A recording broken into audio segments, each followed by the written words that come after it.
Hello नमस्कार. I am ready with a natural look. तुम्हालाही हवा आहे नॅचरल लुक? तर हा व्हिडिओ शेवटपर्यंत पहा आणि थांबा खूप साऱ्या टिप्स ही सोबत शेअर करणार आहे, सो व्हिडिओ स्किप करू नका. मेकअप स्टार्ट करण्याच्या अगोदर ही गोष्ट कधीच करायला विसरू नका.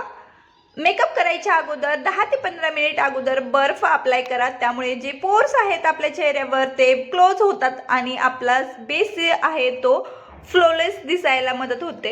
फर्स्ट स्टेप मॉइश्चरायझर अप्लाय करा. मॉइश्चरायझरमुळे आपली स्किन हायड्रेट राहण्यास मदत होते, सो मॉइश्चरायझर करायला विसरू नका.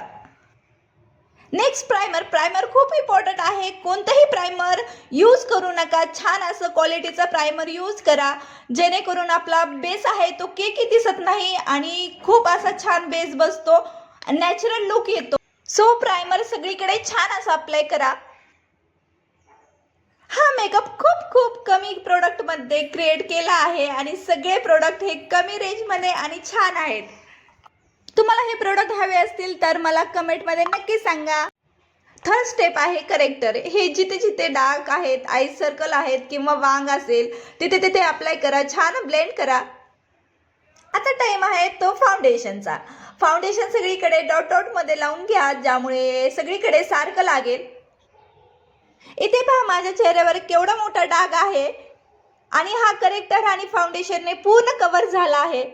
मला सगळ्यात जास्त आवडणारी लिपस्टिक लावून घेते. खूप लाईट अशी लावली आहे, जेणेकरून नॅचरल असा मेकअप दिसेल.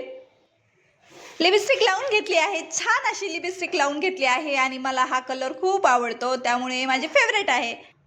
मस्करा, काजळ, आयलाइनर हे थोडंसं लाईट करून घेतलं आणि हे इयरिंग्स खूप छान आहेत, मला खूप आवडतात आणि म्हणूनच मी हे हा आहे माझा फायनल लुक. इयरिंग्स आणि टिकली हे माझं राहिलं आहे, सो मी वेअर करते. हेअरस्टाईल कशी करू यामध्येच माझे 10 ते 15 मिनिट गेले. सो आणि हा माझा फायनल लुक कसा वाटतोय आणि हा पूर्ण लुक माझा रेडी होता, फक्त टिकली लावायची राहिली आहे. हां, मला लाईक करा, शेअर करा, सबस्क्राईब करा आणि कमेंट करायला विसरू नका. सो बाय, भेटू नेक्स्ट व्हिडिओ.